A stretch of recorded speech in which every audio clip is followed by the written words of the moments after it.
बिस्मिल्लाहिर्रहमानिर्रहीम। अल्लाह के नाम से शुरू जो बड़ा मेहरबान निहायत रहम करने वाला है। मून वज़ाइफ चैनल की जानब से तमाम नाज़रीन को अस्सलामु अलैकुम व रहमतुल्लाहि व बरकातुहू। मैं अपना चैनल मून वज़ाइफ की जानब से आपके लिए आज जुम्मतुल मुबारक का बहुत ही प्यारा बहुत ही ख़ास वजीफ़ा लेकर हाजिर हुई हूँ। सबसे पहले मेरी तमाम नए आने वाले व्यूअर्स से गुजारिश है जिन्होंने अभी हमारा चैनल ज्वाइन किया है वो इसे सब्सक्राइब करते हुए साथ ही साथ बेल आइकन का बटन भी प्रेस कर लें ताकि हर नया आने वाला वजीफा सबसे पहले आप तक पहुंच जाए। अल्लाह अज़्ज़ व जल के महबूब दानाए गयूब सल्लल्लाहु अलैहि वसल्लम का इरशाद मुश्कबार है कि जिसने मुझ पर 100 मरतबा दरूद पाक पढ़ा अल्लाह ताला उसकी दोनों आंखों के दरमियान लिख देता है कि ये निफाक और जहन्नम की आग से आज़ाद है और इसे बरोज़े क़यामत शुहदा के साथ उठाया जाएगा।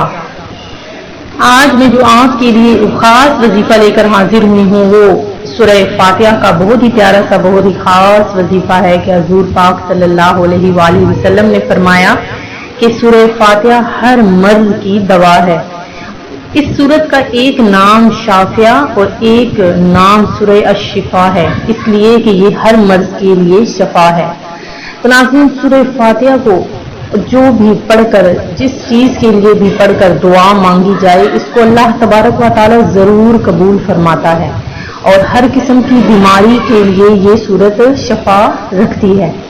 तो नाज़रीन इसका जो आज मैं आपके लिए ख़ास वजीफ़ा लेकर हाजिर हुई हूँ वो जुम्मतुल मुबारक के दिन में आपने सूरह फातिहा का ये अमल करना है और सूरह फातिहा की सिर्फ एक आयत जो आपने पढ़नी है वो बहुत ही ख़ास आयत है कि इय्याका नअबुदु व इय्याका नस्तईन, इय्याका नअबुदु व इय्याका नस्तईन। ये एक आयत आपके हर मर्ज के लिए दवा है।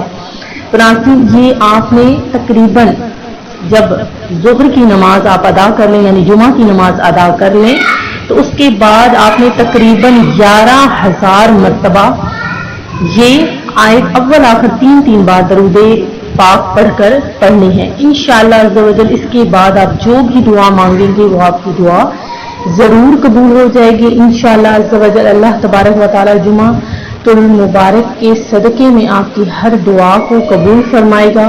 ये सूरत पढ़ लेने पूरी भी पढ़ लें तब भी ठीक है। अगर आप सिर्फ एक आयत इय्याका नअबुदु व इय्याका नस्तईन अव्वल आखिर 3 बार दरूद पाक पढ़कर इसको 11,000 मरतबा पढ़ेंगे इसके बाद जो भी दुआ मांगेंगे बीमारी के लिए या माशी तंगी के लिए या रिस्क के लिए तो वो ज़रूर आपकी वो दुआ कबूल होगी। ये बहुत ही मुजरब अमल है जिसने भी इस अमल को किया अल्लाह तबारक व तआला ने उसका हर अमल मकबूल कर लिया।